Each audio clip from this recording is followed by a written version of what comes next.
السلام علیکم فرینڈز، آج ہم ارنڈ کے پودے کے بارے میں بات کرنے جا رہے ہیں۔ اس کو اردو میں ارنڈ، رینڈی، بید انجیر، مراٹھی میں ایرنڈ، فارسی میں بید انجیر، عربی میں خرو کہا جاتا ہے۔ بید انجیر یعنی ارنڈ کا پودا پاکستان کی پیداوار ہے اور تقریباً پورے ہندوستان میں ہوتا ہے۔ اب یہ تمام گرم اور متحدہ ممالک میں پھیل چکا ہے۔ ایک خیال یہ بھی ہے کہ اس کا اصل علاقہ افریقہ ہے۔ یوں تو ارنڈ ہندوستان اور پاکستان کے ہر حصے میں پایا جاتا ہے، لیکن بنگال، مدراس اور بمبئی میں خصوصاً بکثرت ہوتا ہے۔ ارنڈ کے پتے چوڑے اور ہاتھ کے پنجے کے مشابہ ہوتے ہیں۔ یہ درخت دو قسم کا ہوتا ہے، ایک سفید اور دوسرے سرخ۔ سفید قسم کا درخت دو طرح کا ہوتا ہے، ایک کے بیج بڑے ہوتے ہیں جن کا تیل جلانے کے کام آتا ہے، اور دوسرے کے بیج چھوٹے ہوتے ہیں، ان کا تیل دواؤں میں مستعمل ہے۔ اس کا پھل خاردار اور مغز سفید روغن دار ہوتا ہے۔ سرخ قسم کا درخت کسی قدر عہدہ ہوتا ہے، اس پر گچھوں کی شکل میں پھول لگتے ہیں۔ اس کا پھل بھی خاردار ہوتا ہے۔ اس کو جوگیاں ارنڈ اور لال ارنڈ بھی کہتے ہیں۔ سفید قسم سرخ سے زیادہ قوی ہے۔ ارنڈ دوسرے درجہ میں گرم و خشک ہے، لیکن بعض لوگ پہلے درجہ میں گرم و خشک بتاتے ہیں۔ بید انجیر کی سرخ اور سفید دو قسم جس سے معلوم ہوتا ہے کہ قدیم وید اس سے بخوبی واقف تھے۔ اس کا قدیم سنسکرت نام ایرانڈ ہے، جو ہندو پاکستان میں بولی جانے والی زبانوں میں اپنی جھلک دکھاتا ہوا نظر آتا ہے۔ چنانچہ اکثر زبانوں میں ارنڈ کا نام اسی لفظ سے ماخوذ ہے۔ طب میں یہ خارجی طور پر استعمال کیا جاتا ہے۔ جالینوس، پاولوس ایجینیتا اور میسو وغیرہ نے ارنڈی کے تیل کی مثل خصوصیات بیان کی ہیں۔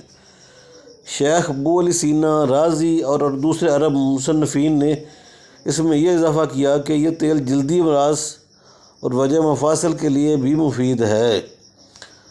عرب اتباع اسے اسم الہندی کہتے تھے، جس سے معلوم ہوتا ہے کہ انہیں اس کا علم ہندوستان سے ہوا تھا، اور جیسا کہ فارماکوگرافیا انڈیکا کے مصنفین نے بیان کیا ہے، عرب اتباع نے بید انجیر کے جو افعال و خواص لکھے ہیں وہ وہی ہیں جو سنسکرت مصنفین نے بیان کیے ہیں۔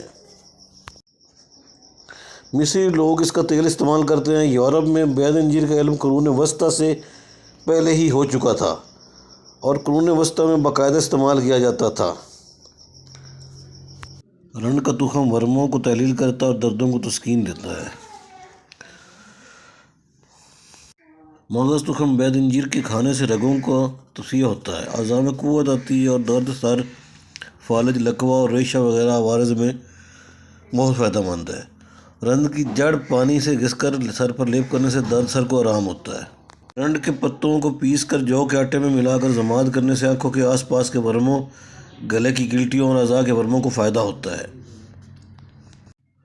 10 عدد مغز تخم ارنڈ پیس کر مال اصل کے ساتھ کھانے سے دستوں کے راستے سے رطوبات، مائع اور پیٹ کے کیڑے نکل جاتے ہیں۔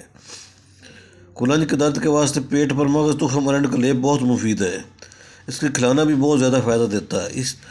اس طرح قبض بھی دفع کرتا ہے۔ ان کے نرم پتے پیس کر کاغذ پر لگا کر کلنج کے مریض کی ناف پر لگائیں اور اس کا تیل پلائیں تو فائدہ ہوتا ہے۔ مغز تخم ارنڈ 4 گنا گائے کے دودھ میں پیس کر جوش دیں۔ جب کھوئے کی طرح ہو جائے تو اس میں مغز تخم ارنڈ کے برابر چینی ملا کر حلوہ بنا لیں۔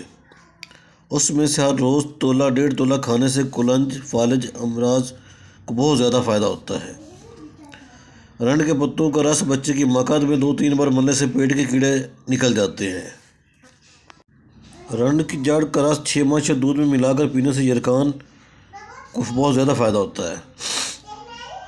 بواسیر کے لیے ارنڈ کے پتوں کا پانی آب گندنا کے ہمراہ بواسیر پر لگانا اور پینا مفید ہے۔ اس طرح ارنڈ کے پتوں کو پیس کر مقعد پر باندھنے سے بواسیر کو فائدہ ہوتا ہے۔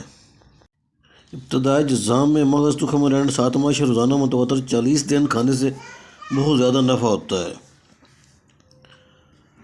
مغز تخم ارنڈ کو دہی میں ملا کر 2 دن رکھیں۔ جب متعفن ہو جائے تو خارش کے مقام پر اس کا مالش کریں، 1 ہفتہ میں آرام ہو جائے گا۔ ارنڈ کے پتوں کو پیس کر بگڑے ہوئے زخموں اور پھوڑوں پر لگانے سے ان کو بہت جلد آرام ہوتا ہے۔